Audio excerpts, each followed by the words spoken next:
Welcome to the Genius Factory. Enjoy the video. In this video, I will explain how to fix a door handle on a Nissan Rogue. It's a common frustration when your exterior door handle stops working, but the inside one still opens the door.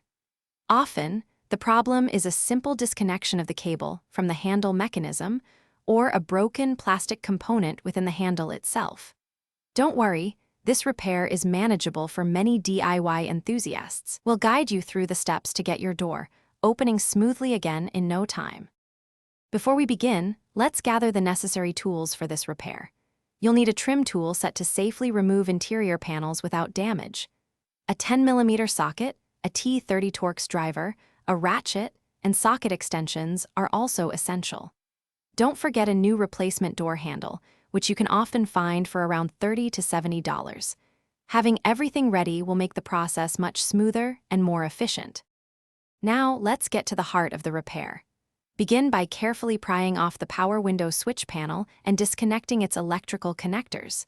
Next, remove any visible screws, often 10mm bolts, and use your trim tool to release the door panel clips around the perimeter.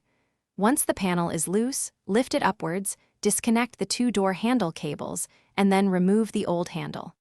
Install your new handle, making sure the cables are properly reconnected to their respective points.